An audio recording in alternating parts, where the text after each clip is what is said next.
The modern highway, outgrowth of the motor age. In every part of the country, roadways such as this, smooth and durable, lead the traveler to his destination and speed the movement of materials of every variety.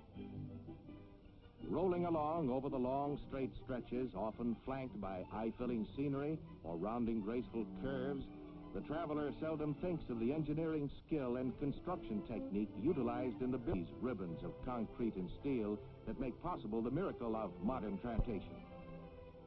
Steel, dramatically flowing from the open hearth furnace for processing into many forms and products, today is an indispensable material in the construction of the modern highway. Oddly enough, a great portion of the steel used remains forever embedded in the paving, where it serves to give the roadway permanent strength and durability. Some of it, however, is visible as in overpasses and bridges. In the construction of highways, the steel serves also in the complicated and amazing road-building equipment characteristic of the work to be done. The toughest jobs are accomplished in stride, and roads can be cut through to provide the most advantageous routes.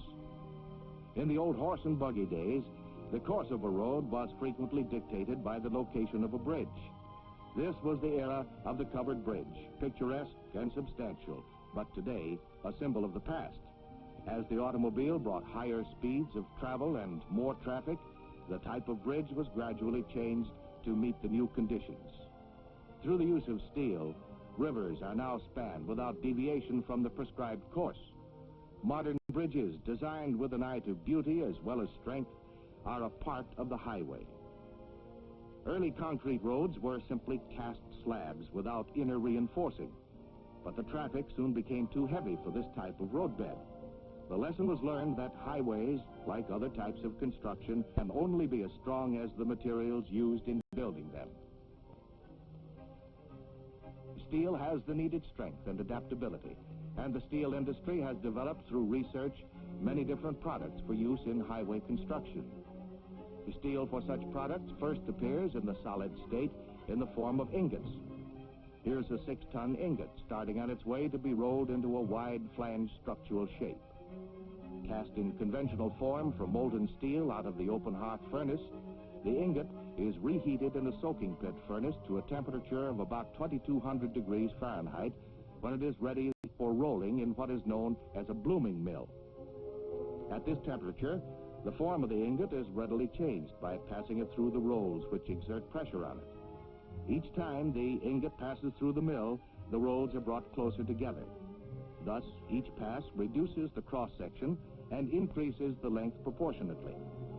The mill is equipped with manipulators which turn the ingot so it can be rolled on all sides, thereby improving the internal structure of the steel. The mill operators have complete control of the operation of the rolls and the movement of the ingot through the mill.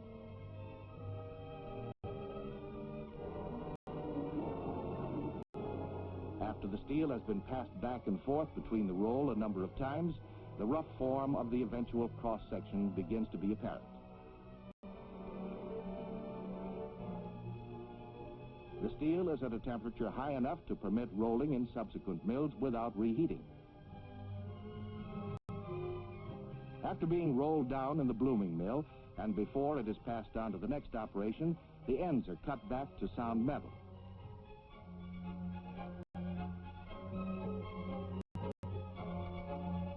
The long steel shape is then sheared into lengths convenient for rolling in the structural mills.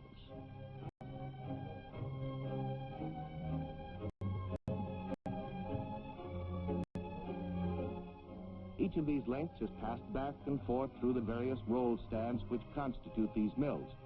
First through the roughing rolls, then through the finishing rolls.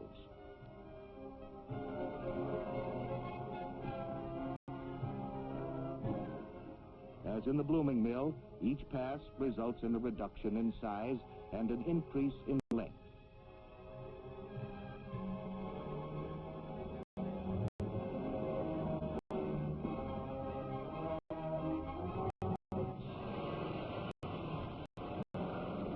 The last step before cooling is to cut the 200-foot member to commercial lengths by means of a hot saw.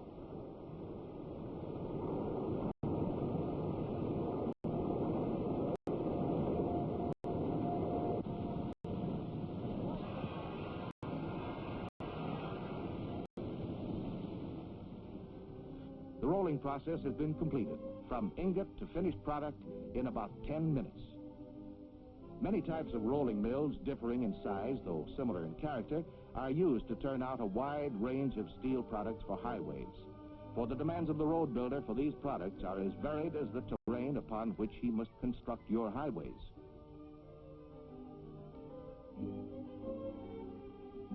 Where the soil is not firm enough to support the roadway, as in marshy areas, the wide flange H-piling is very helpful.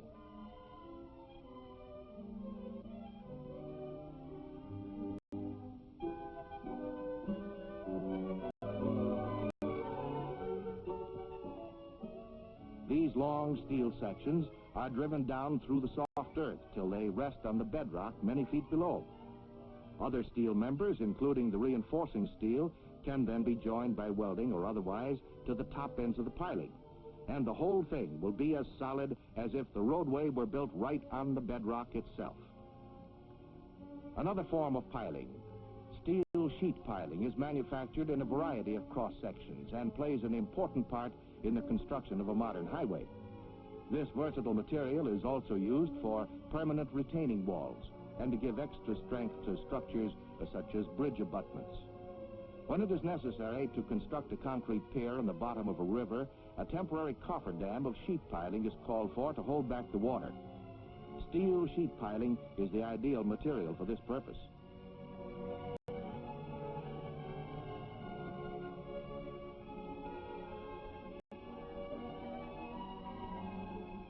One pile interlocks with the next, and the joints are accurately mated to reduce water seepage to a minimum.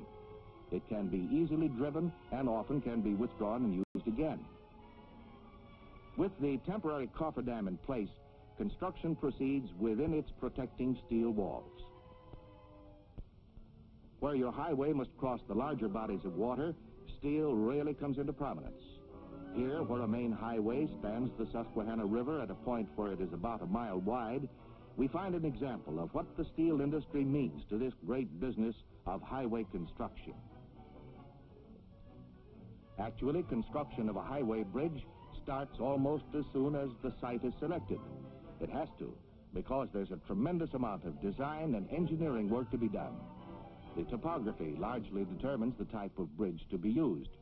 Every piece of steel in it is cut to strict specifications at the steel company's fabricating works and assembled into sections of convenient size for transportation. These sub-assemblies are scheduled to arrive at the bridge site in the order in which they are needed. Here, as elsewhere, steel serves not only to support the roadway, but to hold together and reinforce the concrete pavement. Everybody knows about famous steel structures like the Golden Gate Bridge, the George Washington Bridge, and the Chesapeake Bridge, but few people think of them as what they really are, highways over water. Not just connecting links between two highways, but part and parcel of the highway itself.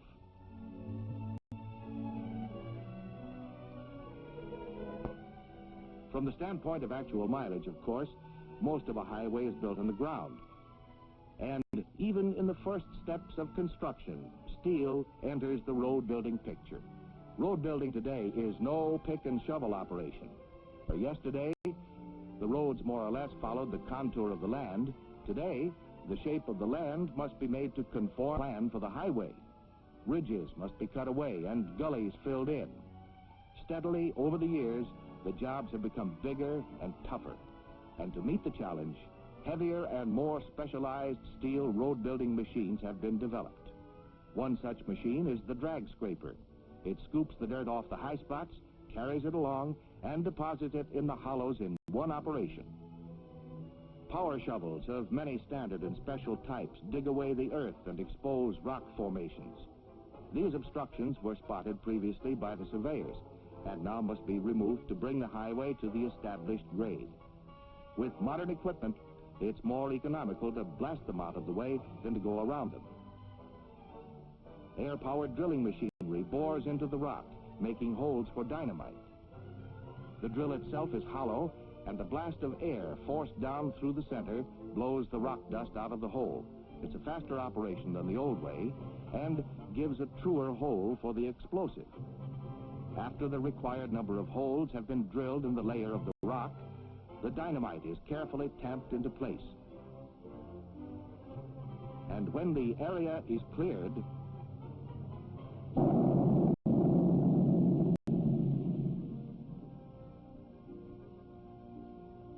after the dust settles, men and machines dig in again, scooping up the broken rock. In this type of work, equipment really takes a beating. Wire rope, a few hundred pounds of it installed on a 30-ton shovel, is the steel member on which the whole mechanism depends. Wire rope is strong and resilient, must withstand the highly abrasive atmosphere of the construction project, and must not fail when subjected to repeated flexing over small shivs and drums. As manufactured today by Bethlehem Steel Company, wire rope gives outstanding service under hard usage. Modern highway design does not tolerate grade crossings. In most cases where a railroad or another highway is encountered, either underpass or overpass is provided. In bridge construction, concrete piers are reinforced with steel bars. The protruding ends are left long enough to be bent over and tied into the bridge deck. In either piers or pavement, a firm bond between steel and concrete is assured by the deformations rolled into the bars. Bethlehem Steel Company maintains reinforcing bar fabricating shops in all major highway construction areas. Road building materials are stocked at these locations. As needed, reinforcing bars are cut to length and bent to shape. In any mass of concrete, certain lines of stress develop, and the bars are carefully bent to follow these lines so that they will bear their full share of the load on the completed structure. Used in all kinds of concrete work, reinforcing bars are one of the most important steel products in modern highway construction. This heavy structural member built up in one of the company's fabricating works is intended for use in an overpass. Getting a member of this size to the place where it's going to be used is sometimes difficult. Often the building site is many miles from the railhead, and this means trucking over unimproved highways or temporary rough-graded work roads. Specialized machinery does the job with seeming ease. Cranes also had to be moved to the site ahead of time. As with any construction, there is much planning and preparation before the final sections can be added.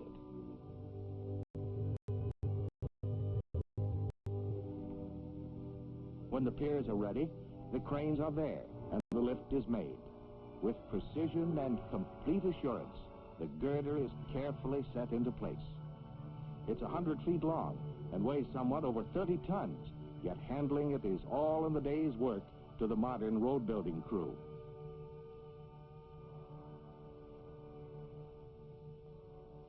Road building is a continuous operation. While work is going on elsewhere, the right-of-way is steadily being cleared of all obstacles and made ready for the paving crew. In preparation for the concrete, steel paving forms are staked in place along each side of the lane to be paved. Besides providing a retaining wall for the concrete, the forms are used as tracks on which some of the paving machinery moves. These forms are laid upon the subgrade, which previously had been prepared to sustain the load specified for the paving in the roadway. A well-drained subgrade also prevents the resultant heaving action of the paving if it is subjected to freezing temperatures. An odd-looking gadget called a scratch template gauges the exact depths needed for the concrete, and the big job of preparation is finished. Now comes the paving, and here too steel steps in. There are several important items that won't be visible when the highway is finished because they'll be embedded within the concrete pavement. Here is a simple but effective steel device that demonstrates how steel industry research has solved a road building problem. This device, the keyway, is one of many steel specialties that not only conserve time and labor, but more important, add to the strength and durability of the pavement. The keyway and a companion piece, the center joint tie hook bolt, are quickly and easily assembled on the job. Attached to the paving form, the keyway projects into the concrete when it is poured. When the form is removed, the keyway thus formed provides a groove or mortise into which concrete from the adjoining slab will flow, forming a tenon. Where keyway and hook bolt are not used, The weight of moving traffic tends to depress one slab where it meets the other along the center line of the paving. In time, this causes cracking.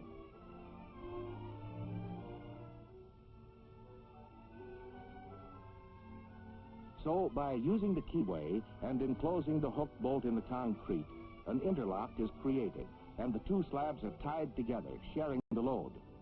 Displacement and subsequent failure are prevented.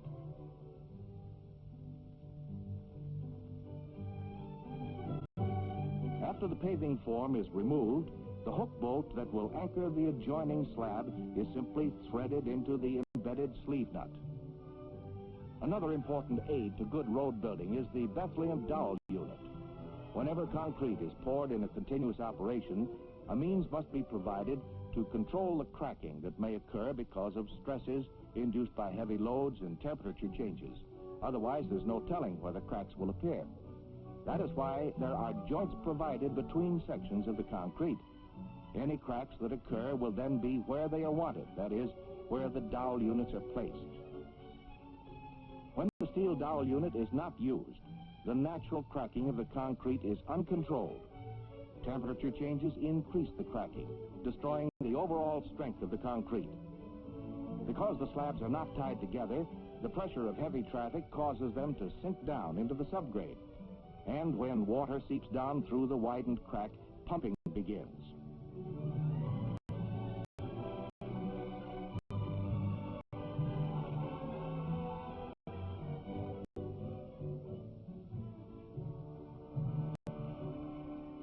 The inner structure of the highway begins to deteriorate and eventually to crumble and fall apart.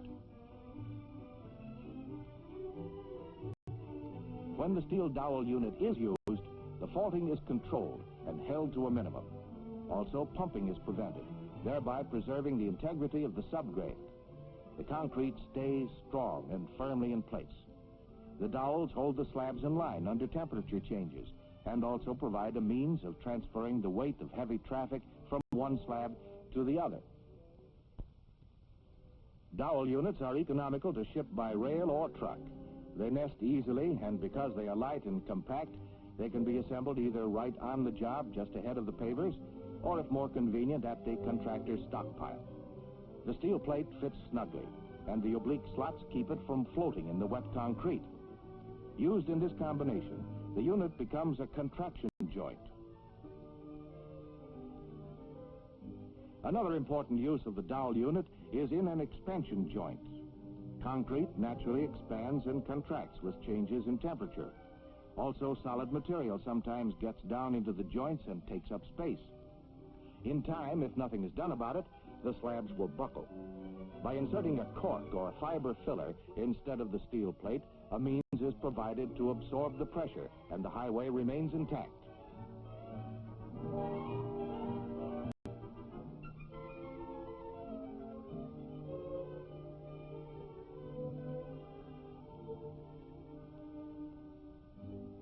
With the fiber filler in place, the dowel unit is ready for its job in an expansion joint. The filler allows for the expansion of the concrete due to temperature changes, as well as its growth as it ages. It also prevents foreign material from entering the joint. When the dowel unit is placed in position, a temporary cap is installed over it. This is to protect it against the first rush of concrete in pouring. The cap will be removed before the concrete hardens. In addition, short lengths of tubing are slipped over one end of each dowel, alternating between one side of the joint and the other. Thus, working space is provided within the concrete for the longitudinal movement of the slabs. Thermal changes affecting the concrete cause it to expand and thereby exert pressure on the filler, which forces the sealing compound slightly above the joint. When the pressure is relieved, the compound retracts to fill the void, thus maintaining its sealing property. Concrete paving today is a highly organized assembly line operation. The dry ingredients, sand, stone, and cement, are carefully measured elsewhere and brought to the job by a fleet of trucks. Each batch is dumped into the dual drum paver, which is really a mixer on wheels, capable of handling up to 72 batches per hour.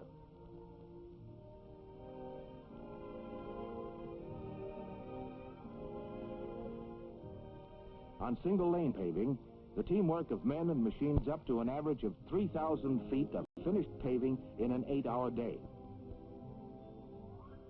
The mixer has 2 drums. This design enables the paving operation to proceed without delay, because while one batch is being mixed, another is being transferred to the bucket.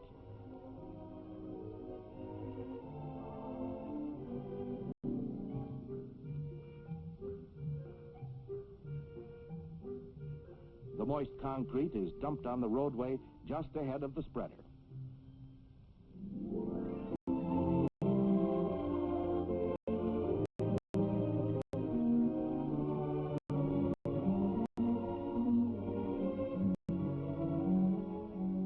This way of working is called the strike-off method of paving, which means that the first course of concrete is roughly leveled off at the proper height for laying in the reinforcing steel, which is in the form of steel mats. This hinge type is a product of Bethlehem Steel Company. These steel mats are fabricated at a number of Bethlehem's plants and mill depots. The special hinge makes it possible to handle the extra wide mats easily. Because they fold to 8-foot widths, they can be loaded compactly and shipped on trucks or railroad cars. They require a minimum of field storage space, and when folded for shipment, clip space, preventing racking of the mats. As the mats arrive on the job, they are laid out ahead of the pavers, ready to be placed over the first course of concrete.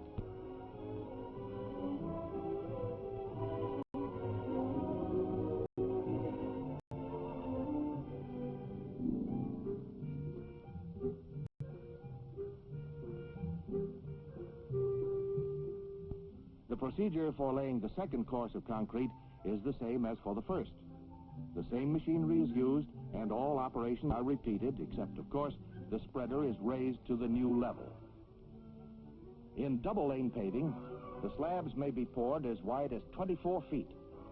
Most highway steel products are designed to fit either paving method, but in double-lane paving, single bars of reinforcing steel are used in place of hook bolts. These bars provide a center tie between the 2 halves of the wide slab. In double lanes, the center joint is formed by cutting after the concrete is poured. This gives the double lane slab the appearance of 2 lanes. Naturally, a double-width lane requires twice as many steel mats as a single lane. In both types of paving, the hinged mats are simply unfolded and laid out side by side. Just a simple arrangement of steel rods crisscrossing the roadbed, but when the final course of concrete is put in place on top of them, this strong mesh of steel locks the whole thing together. This is highway steel in one of its simplest but most effective forms. The spreader now goes to work on the concrete mass. This action serves not only to distribute the concrete evenly between the forms, but also agitates it so as to maintain the proper distribution of the ingredients. Whether the road builders are using the double-lane method or paving 1 lane at a time, the basic procedure from here on is the same. Following along behind the spreader is a battery of finishing machines.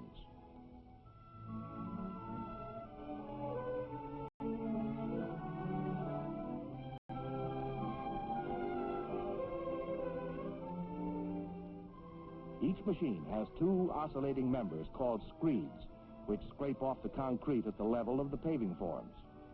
This operation is repeated by a second machine, which closely follows the first. The action of the screeds not only establishes the final grade level of the finished highway, but also consolidates and improves the structure of the concrete near the surface.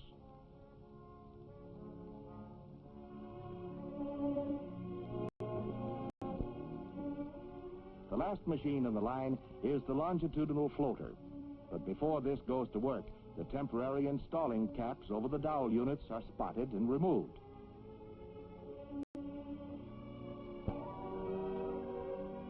The function of the longitudinal floater is to fill in and smooth out any waves or depressions left by the previous machines. As its name implies, the oscillating motion of this machine is perpendicular to that of the other machines. Thus, the concrete surface is smoothed out in both directions. Then the rough highway is ready for the rear guard of hand craftsmen who follow the road-building machinery, craftsmen who put a final finish on the road surface. Any slight wrinkles left in the wet concrete are smoothed out by the hand float finisher. Other men follow with strips of burlap on a wooden frame, giving the surface the proper texture for traffic. Craftsmen finish the edges along the paving form and smooth out the concrete along the joints. There are several ways of curing concrete. In this instance, burlap is placed over the fresh paving and kept moistened until the concrete is set or cured. This prevents the concrete from drying out too fast.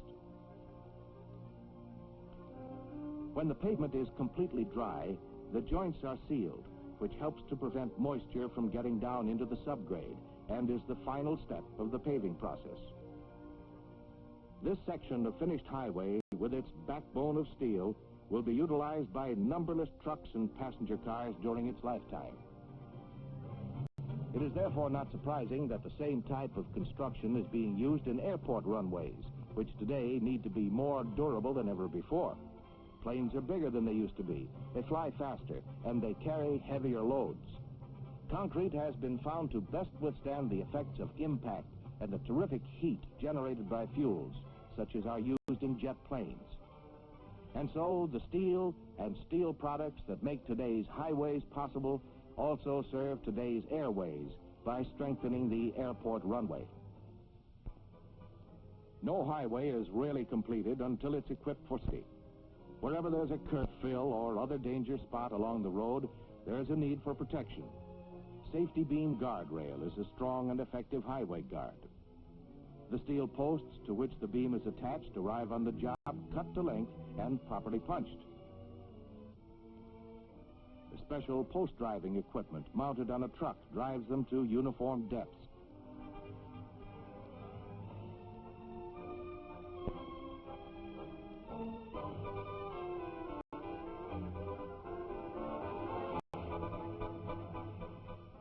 Steel guard posts are easy to align, and they last longer than other types. The beam sections have a shop coat of paint and are ready for assembly when they arrive in the field. Safety beam guardrail is cold formed from stripped steel and then punched and sheared to specified length simultaneously.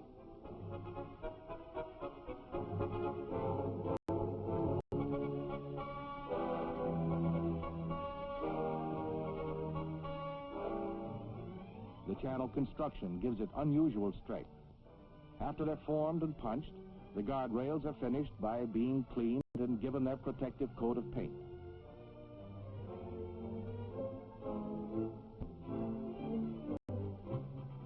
One bolt fastens the rail to any type of post, and a splice assembly made up of a splice plate and bolts secures the beam ends to make one strong, continuous steel rail. The flared ends of the rail add to the appearance of the job. Safety beam guardrail gives ample protection because the continuous steel beam tends to absorb impact and distribute it over a wide area. A finish coat of white paint completes the installation, making the safety beam visible night and day. The safety beam guardrail adds to the streamlined appearance of the highway. Another highway safety guard, adaptable for use with wood, concrete, or steel posts, is the cable guardrail. The shape and depth of the offset bracket gives this guardrail exceptional shock-absorbing qualities. The anchor rod is attached to a concrete block buried in the ground. Turnbuckles maintain tension in the cables. This is still another packaged unit of the steel plant.